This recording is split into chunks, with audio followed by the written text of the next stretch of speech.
નમસ્કાર મિત્રો ને વડીલો, તમારું બધાનું ગુજરાતી સ્ટોરી ચેનલમાં સ્વાગત કરું છું। 4 દિવાલો વચ્ચે દબાયેલી ચીસો અને અવાજ રાધાની સંઘર્ષ કથા છે। જો આ સ્ટોરી તમને પસંદ પડે તો આ ચેનલને સબસ્ક્રાઇબ કરવાનું ભૂલતા નહીં ને બેલ આઇકનને જરૂર ઓન કરજો જેથી તમને અવનવી સ્ટોરી સૌથી પહેલાં સાંભળવા મળે। જ્યારે માલિકની બૂમો માનવતાને કચરી નાખે તો શું એક ગરીબ કામવાળીની ચૂપકીદી જ તેની તાકાત બની શકે છે? વાંચો એ દર્દ જે ઘરની 4 દિવાલો વચ્ચે દબાઈ જાય છે અને એ હિંમત જે એક દિવસ ફૂટી નીકળે છે। એક નાના એવા ગામડામાંથી દિલ્હી આવતી હતી રાધા, દુબળી પાતળી, શાંત અને હંમેશા માથું ઝુકાયેલી। તેના થેલામાં માત્ર એક જૂનો ફોન અને બીમાર માતાની દવાઓનું લિસ્ટ હતું। માતા માટે તે મનમાં બબડતી, એ ઘર તરફ આગળ વધતી જ્યાં તેને કહેવામાં આવ્યું હતું કે અહીં સારી કમાણી થશે અને પરિવાર જેવો વ્યવહાર મળશે। પહેલા અઠવાડિયે મેમ સાહેબ સુશીલાની મીઠી વાતો સાંભળીને તેને આ વાત પર વિશ્વાસ પણ થઈ ગયો। સુશીલાએ મલકાતા કહ્યું હતું, અહીં તો અમારી દીકરી જેવી છે। પરંતુ ટૂંક સમયમાં સત્ય સામે આવ્યું। હવે ઘરનું વાતાવરણ બદલાઈ ગયું હતું। દરેક નાની ભૂલ પર બૂમાબૂમ થવા લાગી। રાધા, આ શું ગંદકી છે? મગજ નથી કે શું તારામાં? નકામી છોકરી, મૂર્ખ, તારા પર તો શરમ આવે છે। આવા કડવા વેર સાંભળીને પણ રાધા ચૂપ રહેતી, માથું ઝુકાવીને બસ પોતાનું કામ કર્યા કરતી। રસોડામાં કામ કરતી। મોટી દીદી લક્ષ્મી ક્યારેક છુપી રીતે તેને રોટલી આપી દેતી અને કહેતી, ખાઈ લે નહીં તો પડી જઈશ। રાધાની આંખો ભીની થઈ જતી અને તે કહેતી, આભાર દીદી। પરંતુ સુશીલાનો અવાજ આખા ઘરમાં ગુંજતો રહેતો। મહેમાનોની સામે પણ તે રાધાનું અપમાન કરતા ચૂકતી નહીં। જુઓ આ ગામડિયાને કેટલું બધું શીખવાડવું પડે છે। રાધાનું હૃદય તૂટી જતું, પણ તેની માતાની યાદ તેને ચૂપ રહેવા મજબૂર કરતી।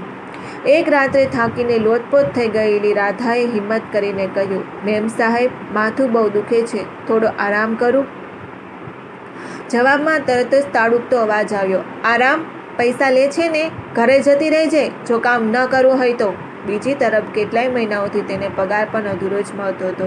ક્યારેક પગાર કાપ છે તો ક્યારેક ઉધાર છે અને ક્યારેક વસ્તુ તૂટવાનું નુકસાન કપાયું છે એમ કહીને તેને પૂરા પૈસા નહોતા અપાતા। ત્યાં જ ગામડેથી ફોન આવ્યો, માતા વધુ બીમાર છે, દવા પૂરી થઈ ગઈ છે। આ સાંભળીને રાધા બાથરૂમમાં છુપાઈને ધ્રુસકે ધ્રુસકે રડી।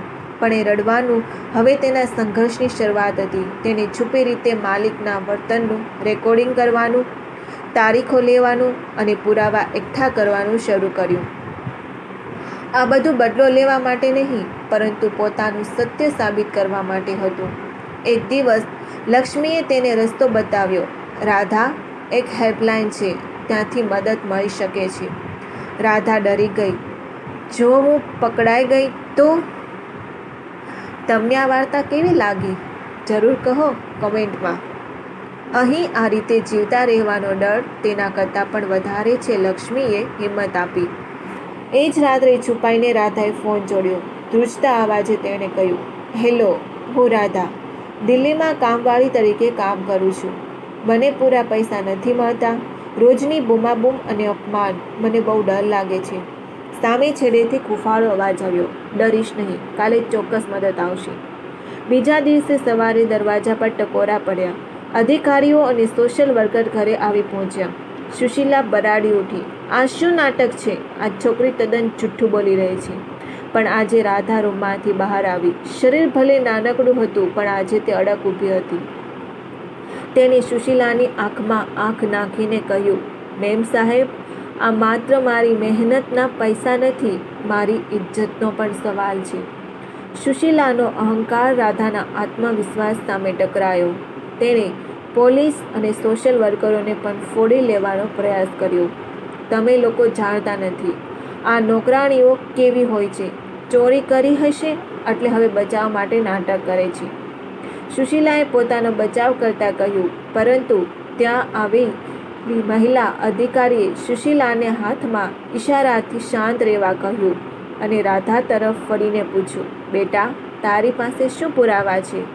રાધાએ ધ્રુજતા હાથે પોતાના થેલામાંથી એક નાનકડી ડાયરી અને પેલો જૂનો ફોન કાઢ્યો। ડાયરીમાં તેના છેલ્લા 6 મહિનામાં કઈ તારીખે કેટલો પગાર કપાયો, કયા દિવસે કયું નુકસાન ગણાવીને પૈસા ઓછા કપાયા તેની વિગતવાર નોંધ કરી હતી। અને પછી તેને ફોનમાં સેવ કરેલું એક રેકોર્ડિંગ પ્લે કર્યું। ઓરડામાં સુશીલાનો જ અવાજ ગુંજી ઉઠ્યો, એ જ વિભિત્સ ગાળો, એ જ અપમાનજનક શબ્દ અને બીમારીની રજા માંગવા પર નોકરીમાંથી કાઢી મૂકવાની ધમકીઓ. તારી માં મરે તો મરે, મારે શું, મને કામ જોઈએ. રેકોર્ડિંગમાં આ વાક્ય સાંભળીને હાજર સૌ સ્તબ્ધ રહી ગયા. સુશીલાનો ચહેરો ફીકો પડી ગયો. તેની બધી હોશિયારીની દાદાગીરી એક પળમાં ઉગળી ગઈ. જે અવાજથી આખું ઘર ધ્રુજતું હતું તે અવાજ હવે ગળામાં જ ડૂમો બનીને અટકી ગયો. અધિકારીએ કડક શબ્દોમાં સુશીલાને કહ્યું, મેડમ, આ પુરાવા પૂરતા છે તમારા પર કાયદેસરની કાર્યવાહી કરવા માટે. ઘરેલું હિંસા અને શોષણનો આ સ્પષ્ટ કેસ છે. હવે તમારી પાસે બે રસ્તા છે. કાં તો ત્યારે જ રાધાનો પૂરેપૂરો પાકી પગાર ચૂકવી દો અને તેની માફી માંગો, અથવા પોલીસ સ્ટેશન આવવા તૈયાર થઈ જાઓ. કાયદાના ડર આગળ સુશીલાની હેસિયત ઘૂંટણીએ પડી ગઈ. તેણે કચવાતા મને, ધૂંધવાયેલા ચહેરે રાધાના મહિનાઓની બાકી નીકળતા હજારો રૂપિયા ગણીને ટેબલ પર મૂક્યા.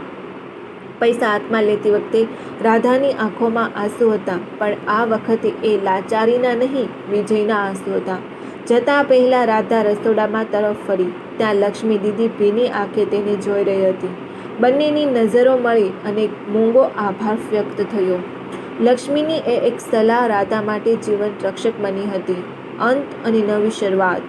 એ વૈભવી ફ્લેટનો ઉંબરો ઓળગીને જ્યારે રાધા બહાર નીકળી ત્યારે તેને લાગ્યું કે જાણે વર્ષો જૂની બેડીઓ તૂટી ગઈ છે.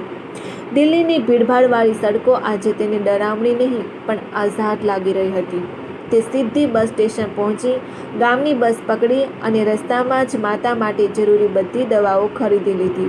જ્યારે તે ગામના પોતાના કાચા મકાને પહોંચી ત્યારે તેની માતા ખાટલામાં સૂતી હતી.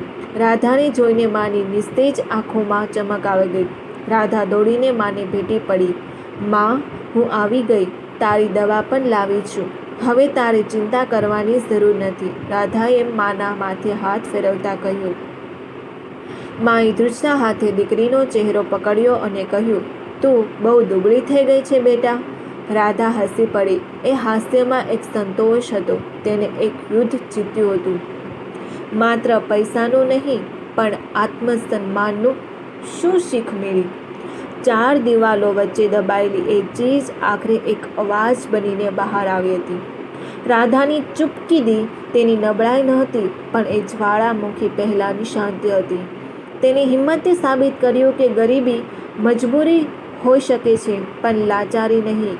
જ્યારે શોષણ હદ વટાવી જાય ત્યારે ડરને બાજુ પર મૂકીને અવાજ ઉઠાવવો જ એકમાત્ર રસ્તો બચે છે. રાધાની આ સંઘર્ષ કથા બંધ દરવાજા પાછળ પીડાતી અસંખ્ય મહિલાઓ માટે એક ઉદાહરણ બની રહી. મિત્રો, વાર્તા ગમી હોય તો લાઈક, કમેન્ટ, શેર અને ફોલો જરૂર કરજો. જય શ્રી કૃષ્ણ. તમારા મિત્રો જોડે આ વિડીયો શેર જરૂર કરજો. સાંભળવા માટે તમારા બધાનો ખૂબ ખૂબ આભાર વ્યક્ત કરું છું.